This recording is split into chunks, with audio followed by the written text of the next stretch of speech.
Hello दोस्तों, स्वागत है आपका हमारी चैनल टेक वेब में। दोस्तों, आज के इस वीडियो में हम बात करने वाले हैं ये जो नया एक रैंसमवेयर वायरस कल रात से ही बहुत सारे कंप्यूटर्स में स्प्रेड हो रहा है। दोस्तों, आज के इस वीडियो में मैं आपको जानकारी देने वाला हूं कि ये वायरस होता क्या है, कहां से आता है, कैसे आपके पीसी में एंटर हुआ है और अब क्या स्टेप्स आपको करने हैं इस वायरस को रिमूव करने के लिए और कैसे आप अपनी फाइल्स को रिकवर कर सकते हैं। दोस्तों, वीडियो शुरू करने से पहले आपसे मेरी गुजारिश रहेगी कि वीडियो को ज़रूर लाइक करें और हमारी चैनल को ज़रूर सब्सक्राइब करें ताकि हर आने वाली वीडियो की नोटिफिकेशन आप तक ज़रूर पहुंचे। और जो भी अभी तक डिक्रिप्टर या रिकवरी टूल निकलते हैं, जो भी अभी तक वायरस अटैक्स आते हैं, तो हम अपनी चैनल पर ज़रूर अपलोड करते हैं। दोस्तों, पहले अगर हम देखेंगे ये वायरस होता क्या है, तो अगर इसको हम कंपेयर करेंगे जो different types of computer viruses होते हैं, चाहे वर्म होती है, ट्रोजन होता है, एडवेयर होता है, स्पाईवेयर होता है, उनका सिंपली दोस्तों जो काम होता है आपके पीसी को वो स्लो डाउन कर देते हैं। लेकिन ये जो रैंसमवेयर वायरस होता है, आपका पीसी तो ये स्लो डाउन कर ही देता है, लेकिन उसके साथ साथ आपकी जितने भी पर्सनल फाइल्स होती है, चाहे वर्ड फाइल हो, पीडीएफ हो, इमेज हो, वीडियो हो, ऑडियो हो, आर्काइव हो, ईमेल हो, तो हर कोई डॉक्यूमेंट आपका इनक्रिप्ट होता है विद द पर्टिकुलर एक्सटेंशन और आप किसी भी फाइल को ओपन नहीं कर सकते। दोस्तों, ये वायरस बहुत ही ज़्यादा खतरनाक है। अगर आप इस वायरस को 2 या 3 दिन के अंदर अंदर आप रिमूव नहीं करते अपने पीसी से, 2-4 दिन के बाद आपका पीसी बिल्कुल स्लो डाउन हो जाता है। आपका जो टास्क बार है, टास्क मैनेजर है या आपका स्टार्ट बटन है, वो बिल्कुल काम करना बंद कर देता है। क्योंकि जैसे आपकी पीसी में वायरस एंट्री करता है, उसके बाद आपकी एक होस्ट फाइल होती है जहां पर जो अटैकर होता है वो एक अपनी आईपी एड्रेसेस हाइड करके रखता है और उस वजह से वो जो अटैकर होता है आपकी पीसी में कभी भी एंट्री कर सकता है और आपकी जो भी पर्सनल इंफॉर्मेशन है या कोई फाइनेंशियल इंफॉर्मेशन है या बैंकिंग इंफॉर्मेशन है या पासवर्ड्स है, उनके साथ भी छेड़खानी कर सकता है।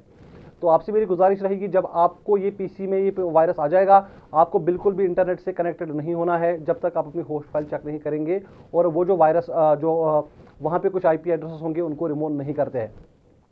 दोस्तों, उसके बाद मैं आपको और एक चीज़ बताना चाहूँगा कि बहुत सारे लोग पूछते हैं कि ये वायरस आता कहाँ से है। कहीं ना कहीं हमारी अपनी गलती होती है इस वायरस को आने की, क्योंकि 90% केसेस में जो आजकल 2019 के बाद ये वायरस अटैक्स आते हैं उनमें हमारा हाथ होता है। हम कहीं ना कहीं किसी अननोन वेबसाइट को विजिट करते हैं जहां से हम कोई क्रैक, कोई टॉरेंट या कोई ऐसी चीज़ डाउनलोड करते हैं जो कि इलीगल होती है, तो वहां से ही 90% केसेस में ये वायरस आने का चांसेस होता है। आपसे मेरी गुजारिश रहेगी कि कहीं पर भी आप ऐसी चीज़ डाउनलोड ना करें जो इलीगल है। अब दोस्तों, बात करते हैं कि जो ये वायरस है, जैसे आपके पीसी में इसकी एंट्री होती है, आपको बहुत सारे कमेंट्स मिल जाते हैं कि this and that group has decrypted my data on Instagram, on Facebook, on WhatsApp. तो मेरी आपसे गुजारिश रहेगी कि बिल्कुल भी किसी पे भी यकीन ना करें और किसी को भी कोई भी रैंसम या कोई भी पैसा अगर कोई डिमांड करता है, बिल्कुल पे ना करें, क्योंकि रैंसम पे करना एक इलीगल काम है। अगर आपको ना पता हो तो 2017 में भी इसी तरीके के केसेस हुए थे। WannaCry के नाम से एक रैंसमवेयर अटैक आया था जिसने मिलियंस में कंप्यूटर अफेक्ट किए थे और कहीं ना कहीं उनको जो रैंसम है कहीं बहुत सारे इदारों से मिली भी थी और इसी वजह से ये जो क्राइम है बढ़ता गया। और अगर आज भी आप रैंसम देते हैं, इसमें कोई गारंटी नहीं है कि आपकी फाइल्स वो रिकवर करके देंगे और इससे क्राइम और बढ़ जाता है। अब दोस्तों, बात करते हैं ये जो रैंसमवेयर वायरस है, 2019 से पहले पहले जितने भी अटैक्स आते थे अगस्त 2019 से पहले, वो सब ऑफलाइन की यूज़ करते थे। और जैसे ही किसी को भी एक की मिल जाती है जो ऑफिशियल्स इस पर काम करते हैं, तो सारे जितने भी कंप्यूटर्स में ये वायरस आता था तो उनको रिकवरी वो के उसके लिए आसान हो जाता था। लेकिन अब जो भी ये वायरस अटैक्स आते हैं, लगभग 90 से लेकर 95% केसेस में ये ऑनलाइन अटैक्स होते हैं और अभी तक ऑनलाइन डिक्रिप्टर अभी तक लगभग बहुत सारे जो केसेस हैं उनमें अभी ऑफिशियल डिक्रिप्टर नहीं आया है। तो उस दौरान आपको अभी ऑफिशियल डिक्रिप्टर का वेट करना पड़ेगा और बहुत सारे डेटा रिकवरी सॉफ्टवेयर्स आपको काम आएंगे अगर आपकी शैडो कॉपीज इफेक्ट नहीं है। शैडो कॉपीज मतलब होता है जैसे आपके पीसी में ये वायरस एंट्री करता है, आपकी फाइल्स को इनक्रिप्ट करता है, तो उसके साथ साथ आपके हार्ड ड्राइव में एक शैडो कॉपीज भी बन जाती है। तो पहले दिनों में वो शैडो कॉपीज इफेक्ट नहीं होती है, 2-3 दिन के बाद वो शैडो कॉपी भी इफेक्ट हो जाती है, कई केसेस में पहले ही हो जाती है। और अगर आप उस दौरान डेटा रिकवरी सॉफ्टवेयर यूज करते हैं, मैं एक लिंक आपको डिस्क्रिप्शन में दूंगा जहां पर आप एक अच्छा प्रीमियम जो एंटीवायरस भी आप ले सकते हैं और जो डेटा रिकवरी सॉफ्टवेयर है वो भी ट्राई कर सकते हैं, क्योंकि बहुत सारे केसेस में उसने बहुत सारा डेटा रिकवर किया है रिकवर रेट के नाम से। अगर आप देखेंगे मार्केट में उसका वैल्यू 5 से 6 हज़ार रुपये के आसपास है, आपको 300-400 रुपये के आसपास में वो सॉफ्टवेयर मिल जाएगा।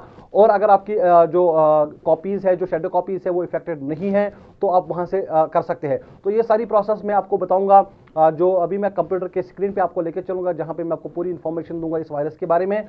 और इसमें दो जो है टाइप्स है, ऑनलाइन की इंक्रिप्शन, ऑफलाइन की इंक्रिप्शन। अगर ऑफलाइन की इंक्रिप्शन है तो आप EMSI डिक्रिप्टर भी आप यूज कर सकते हैं, उसकी भी लिंक मैं आपको डिस्क्रिप्शन में देने वाला हूं। ऑनलाइन के लिए सिर्फ आप अभी तक जो डिक्रिप्टर मैं प्रोवाइड करा दूंगा रिकवरिट, वहां से ही आप डेटा रिकवर कर सकते हैं। बाकी और कोई फोटो रैक और एक सॉफ्टवेयर है, उसको भी मैं बताऊंगा कि कैसे वो फ्री में है, कैसे आप उसको भी यूज कर सकते हैं। फिलहाल हम चलते हैं कंप्यूटर के मेन स्क्रीन पे, जहां पे मैं आपको बताऊंगा कि आपको क्या करना है। लेकिन हर एक प्रोसेस करने से पहले आपको अपना पीसी एक लेजिटिमेट एंटीवायरस से स्कैन करना पड़ेगा। और अगर आपके पास पहले से ही कोई प्रीमियम एंटीवायरस है, फ्री वाला वर्जन बिल्कुल यूज ना करें, डिफेंडर यूज ना करें, क्योंकि अगर डिफेंडर कैपेबल होता तो ये वायरस आपके पीसी में नहीं आता। हम जानते हैं कि आपका डेटा कितना इंपॉर्टेंट हो सकता है, किसी को लाइफ मेमोरीज हो सकती है, किसी को ऑफिस के डॉक्यूमेंट हो सकते हैं, तो हमें आपके डेटा की बिल्कुल फिक्र है। और आप यहाँ पे ये चीजें यूज करें, पहले अपने कंप्यूटर को बिल्कुल स्कैन करें एक लेजिटिमेट एंटीवायरस से। मैं एक लिंक दूंगा डिस्क्रिप्शन में एडवांस सिस्टम केयर की, आप वो भी यूज कर सकते हैं। और इसमें और एक बेनिफिट है कि आपकी जितनी भी रजिस्ट्री चेंजेस होती होगी है जो पीसी के इस वायरस की वजह से आपके पीसी में, वो खुद ब खुद उनको डिफॉल्ट बाय डिफॉल्ट करेगा। और उसके बाद जो भी वहां पे मालवेयर वो डिटेक्ट करेगा, वो खुद ब खुद रिमूव हो जाएगा। तो पहले हम चलते हैं कंप्यूटर के मेन स्क्रीन पे, और उसके बाद मैं आपको बताऊंगा फर्दर स्टेप्स आपको क्या करने हैं। तो चलिए चलते हैं वीडियो की तरफ। मेन काम आपको करना है, आपको अपनी होस्ट फाइल चेक करनी है। होस्ट फाइल वो वाली फाइल होती है जहां पर आपके कंप्यूटर के मेन आईपी एड्रेसेस सेव होते हैं। वहां पे देखना है कि अटैकर ने कोई और आईपी एड्रेस तो नहीं रखा है। अगर वहां पे कोई आईपी एड्रेस होगा तो हमें उसको रिमूव करना है, क्योंकि अगर आप उसे रिमूव नहीं करेंगे तो अटैकर आपके पर्सनल डेटा के साथ छेड़खानी कर सकता है। तो यहाँ पे मैं आपको स्टेप्स बताता हूँ क्या करते हैं। तो यहाँ पे पहले आपको सर्च में आना है, चाहे विंडोज 7, 8 एंड 10 यूज कर रहे हो। उसके बाद आपको यहाँ पे नोट पे लगाना है। नोट आपने लगा दिया तो यहाँ पे हमेशा आपको राइट क्लिक करके रन एज एडमिनिस्ट्रेटर पे क्लिक करना है, तब जाके आप अपने होस्ट फाइल को एडिट या चेंज कर सकते हो। तो इस तरह से आपको रन एज एडमिनिस्ट्रेटर करना है। उसके बाद दोस्तों आपको यस करना है और यहाँ पे नोटपैड की फाइल खुल जाएगी। यहाँ पे फाइल का ऑप्शन है, उसको यहाँ पे ओपन करना है।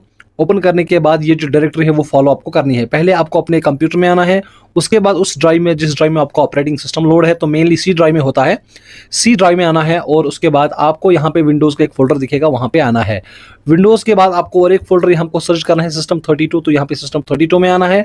और यहाँ पे आपको और एक फाइल दिखेगी, यहाँ पे मैं थोड़ा सा यहाँ पे नीचे आ जाता हूँ, ड्राइवर्स के नाम से आपको एक फाइल दिखेगा, एक फोल्डर दिखेगा, तो यहाँ पे आना है। उसके बाद ETC में आना है और यहाँ पे आपको ऑल फाइल सेलेक्ट करनी है, ठीक है। अब यहाँ पे आपको होस्ट फाइल है। अब अगर एक ही होस्ट है तो इस पर क्लिक करके एडिट करना है, अगर दो होस्ट है तो दोनों को करना है। अगर यहाँ पे आपके पास होस्ट फाइल नहीं है तो इसको सिंपली इग्नोर करना है इस स्टेप को। तो यहाँ पर मेरे पास एक होस्ट फाइल है, और अगर हम यहाँ पर देखेंगे तो यहाँ पर यहाँ तक जितने भी IP एड्रेस है वो आपके IP एड्रेस होते हैं, लोकल IP एड्रेसेस होते हैं।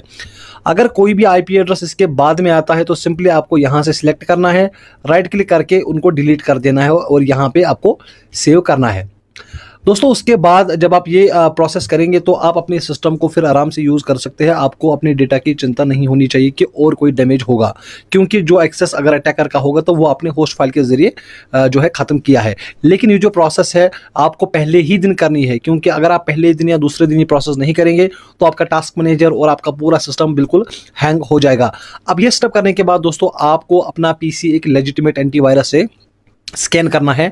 अगर आपके पास पहले ही कोई लेजिटिमेट एंटीवायरस है, प्रीमियम वर्जन होना चाहिए, क्योंकि ये जो वायरस है ये बहुत ही खतरनाक है। अगर आप कोई फ्री वर्जन या कोई क्रैक वर्जन डाउनलोड करते हो तो ये डिटेक्टेबल नहीं होता है, इसलिए आपको एक अच्छे एंटीवायरस की ज़रूरत पड़ेगी। तो यहाँ पे मैं आपको लिंक दूंगा डिस्क्रिप्शन में। अगर आपके पास प्रीमियम एंटीवायरस नहीं है, अगर आपके पास पहले से ही है तो आप वो यूज़ कर सकते हैं।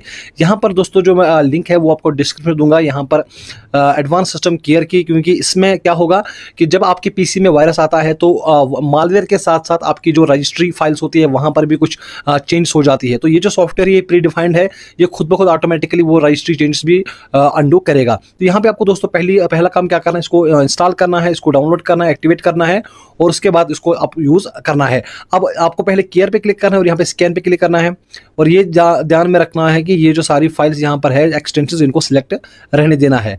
अब जो दूसरा है यहाँ पर स्पीड अप, इस पर आपको क्लिक करना है, स्पीड अप पे, और स्पीड अप पे क्लिक करने के बाद यहाँ पर जो है इस पे आपको ऑप्टिमाइज करना है, ठीक है। अब यहाँ पे आपको स्टार्टअप में आना है और यहाँ पे देखना है अगर कोई ऐसी फाइल खुद ब खुद स्टार्टअप में हुई है जो जिस फाइल को आप नहीं जानते हो, जिस सॉफ्टवेयर को आप नहीं जानते हो, तो सिंपली उसको यहाँ पे डिसेबल कर देना है, ठीक है। अब इसी तरह से आपको यहाँ पर सर्विसेज में आना है, तो यहाँ पर भी आप देख सकते हैं। उसके बाद दोस्तों यहाँ पे जो है हम मिनिमाइज यहाँ पर बैक आएंगे और उसके बाद यहाँ पर आप यहाँ पर प्रोटेक्ट भी है, तो यहाँ पर भी देखना कि जो सारे ऑप्शन है ये ऑन है। अब आपने स्कैन भी कर लिया, जो भी यहाँ पे मालवेयर डिटेक्ट होता है उसको सिंपली आपको जो है रिमूव कर देना है या क्वारंटीन करना है। अब ये जो पहली प्रोसेस है वो कंप्लीट हो चुकी है। अब हमें आना है रिकवरी पे। देखिए जो आपका रैंसमवेयर अटैक, ये जो QDLA है, ये दो टाइप्स का है। एक आता है ऑफलाइन, एक आता है ऑनलाइन। तो आजकल 70-80% केसेस में ऑनलाइन आईडी होता है और 20-30% या कुछ फाइल्स आपकी ऑफलाइन आईडी से भी इनक्रिप्ट होती है। अगर आपकी फाइल्स ऑफलाइन आईडी से इनक्रिप्ट है तो उसके लिए आपको स्टॉप DJView का डिक्रिप्टर है, वो उसकी लिंक मैं आपको डिस्क्रिप्शन में देने वाला हूँ। आप वो यूज करके आप अपने डेटा को डिक्रिप्ट कर सकते हैं। अब आपको ये दोस्तों कैसे पता चलेगा कि आपकी जो इनक्रिप्शन मेथड है वो ऑफलाइन है ऑनलाइन है? सिंपली आपको क्या करना है, जो आपको हर एक फोल्डर में रीडमी फाइल दी गई है उसमें पर्सनल आईडी दी होगी, तो उसको सिंपली चेक करना है और वहां पर देखना है अगर वो आईडी एंडिंग विद T1 है तो इसका मतलब है कि वो फाइल आपको इनक्रिप्ट है विद ऑफलाइन इनक्रिप्शन मेथड। उस टाइम पे आपको क्या करना है दोस्तों, यहाँ पे आना है। इसकी भी लिंक जो है डिस्क्रिप्शन में मैं देने वाला हूँ, सॉफ्टवेयर की जो ये स्टॉप DJView डिक्रिप्टर है, EMSI डिक्रिप्टर। तो ये आपको दोस्तों चलाना है और इसको यहाँ पे आपको रन करना पड़ेगा। और उसके बाद यहाँ पर आएंगे हम। अब आपको यहाँ पे क्या करना है, जिस भी ड्राइव का डेटा आपको यहाँ पे इनक्रिप्ट हुआ है वो वाला यहाँ पे आपको ड्राइव सिलेक्ट करनी है और उसके बाद आप यहाँ पर फोल्डर भी ऐड कर सकते हैं। उसके बाद आपको डिक्रिप्ट पे क्लिक करना है। अब यहाँ से स्टार्ट हो जाएगा। अगर यहाँ पे आपकी जो आईडी है वो ऑफलाइन है तो यहाँ पर डिक्रिप्शन सक्सेसफुल आएगा, अगर नहीं तो यहाँ पर decryption impossible because the warrant is online की। तो इस तरीके का मैसेज आएगा। अगर आपकी फाइल ऑनलाइन है तो उसके बाद दोस्तों जो हमारे पास सेकंड मेथड है मैं आपको बताता चलूँ कि वो है टेस्ट डिस्क फोटो रैक। ठीक है, अब इस तरीके का आपको सॉफ्टवेयर एक मिलेगा, इसको सिंपली आपको डाउनलोड करना है, लिंक आपको डिस्क्रिप्शन में मिल जाएगी और आपको यहाँ पे एक्सट्रैक्ट करना है। ये पहले जो है ये फ्री वाला वर्जन है, मैं आपको बताऊंगा कि इसको कैसे यूज करना है। अगर इसने काम नहीं किया तो फिर हमारे पास एक प्रीमियम जो है रिकवरी सॉफ्टवेयर है जिसका नाम है रिकवर इट सॉफ्टवेयर, जो लगभग अगर आप मार्केट में देखेंगे 7-8 हज़ार रुपए का सॉफ्टवेयर है। उसकी लिंक मैं आपको डिस्क्रिप्शन में दूंगा जहां पर आप उसको 300-400 रुपए में खरीद सकते हैं और वो काम 100% करेगा अगर आपकी शैडो कॉपीज इफेक्ट नहीं है। शैडो कॉपीज मतलब जब आपके कंप्यूटर में ये वायरस आ जाता है, अगर आपने जल्दी से अपना सिस्टम शट डाउन किया या आप जल्दी से रिकवरी करना चाहते हो, अभी आपके कंप्यूटर में वायरस आया है और अभी 1 या 2 घंटे में आपने ये काम कर लिया है या 2-3 घंटे में आपने ये काम कर लिया है, तो तब तक आपकी शैडो कॉपीज इफेक्ट नहीं होती है। तो इस तरह से जो ये रिकवर इट है वो आपकी शैडो कॉपीज को वापस ले आएगा और आप अपने डेटा को रिकवर कर सकते हैं।